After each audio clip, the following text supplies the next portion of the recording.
MP Margani Bharat Ram 25 brand అంబాసిడర్గా నిలిచారని, అది అతను ప్రతి పనికి తీసుకునే కమిషన్ కనుక ఆ సింబల్ ఆయన సొంతమైందని తెలుగుదేశం, జనసేన, భారతీయ జనతా పార్టీల నాయకులు ఎద్దేవా చేశారు.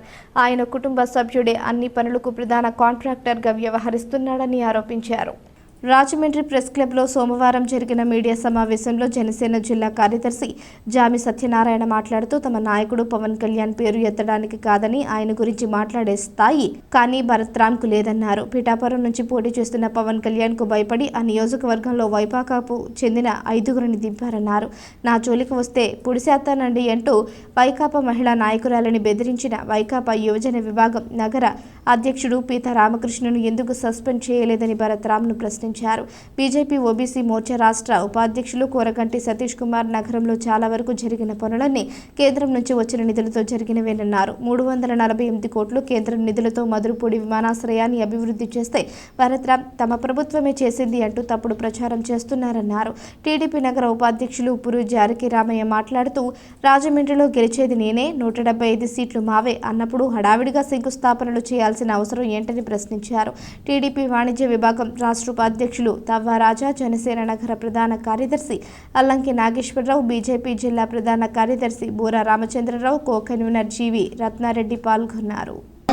మాట తర్వాత పవన్ కళ్యాణ్ మాట్లాడుతున్న మీరు, పవన్ కళ్యాణ్ అనే మాట లేకపోతే మీ ప్రసంగాలు ఎవరు వినరు, కనీసం యూట్యూబ్లో ఎవరు చూడని చందాన మీరు ఒక సినిమా హీరోగా మీరు ఆ రోజు సినిమాలో యాక్ట్ చేసినప్పుడు ఒక్క పిట్టైన పవన్ కళ్యాణ్ పెట్టుకోవాలనే ఉద్దేశంతో మీరు సాక్షాత్గా ఒక సినిమాలో యాక్ట్ చేసిన ఆ సినిమాలో కూడా పవన్ కళ్యాణ్ అభిమానిగా మీరు అక్కడ చాటుకోవడం కానీ, పవన్ కళ్యాణ్ గారు సుబ్రహ్మణ్యం మైదానంలోకి వచ్చినప్పుడు ఆయన వెనకాల గ్రూప్ డ్యాన్సర్ మాదిరిగా మీరు నిల్చున్న చందాన ఈ ప్రజలందరికీ, రాజమండ్రి ప్రజానికానికి అందరికీ కూడా అందరికీ తెలిసిన విషయమే.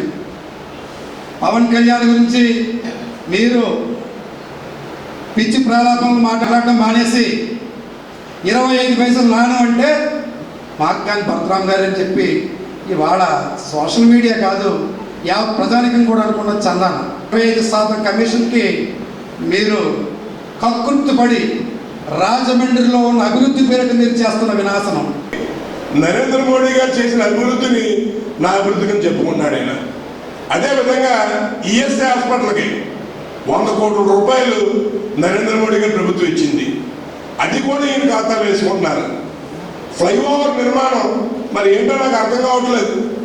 మొత్తం దేశం మొత్తం మీద ఒక మోరపూడుగానే ఫ్లైఓవర్ నిర్మాణం జరుగుతుందని చెప్తాడు ఆయన. దేశవ్యాప్తంగా ఫ్లైఓవర్ నిర్మాణం జరుగుతుంది. మనకి దగ్గరలో తణుకులో నిర్మాణం జరుగుతుంది, జొన్నాళ్ళలో జరుగుతుంది. మరి అక్కడ ఎంపీలు ఎవరు కూడా మేమేం చేస్తాం చెప్పే పరిస్థితి లేదు.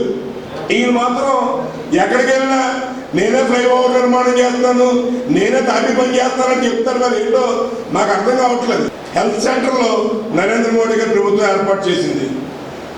దాంట్లో 172 రకాల వ్యాధులకి ఉచితంగా మందులు ఇస్తున్నారు. 18 రకాల బ్లడ్ టెస్టులు ఉచితంగా చేస్తున్నారు.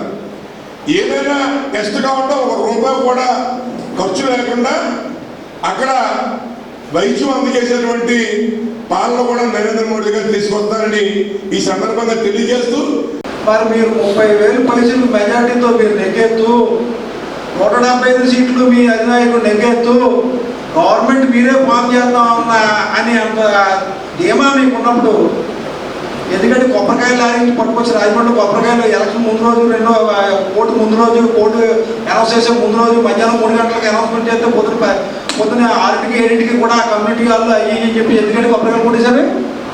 మీరు నెగ్గిన తర్వాత చక్కగా మీరు ఎమ్మెల్యే హోదాలోనో లేదా మంత్రి హోదాలోనో చక్కగా అందమైన రోడ్లు వేసి అందంగా డెవలప్మెంట్ చేసి, ఇప్పుడు ఎలాగో రాళ్ళు అంటించారు 3 రాళ్ళు, అలాంటి ఇంకా ఏమన్నా కొత్త ఏమన్నా ఇంకా ఎక్కువ కమిషన్ వచ్చి ఏమన్నా పట్టుకొచ్చి రాజమండ్రి చేసి మీ సత్తా ఏడో చూపించచ్చు కదండి.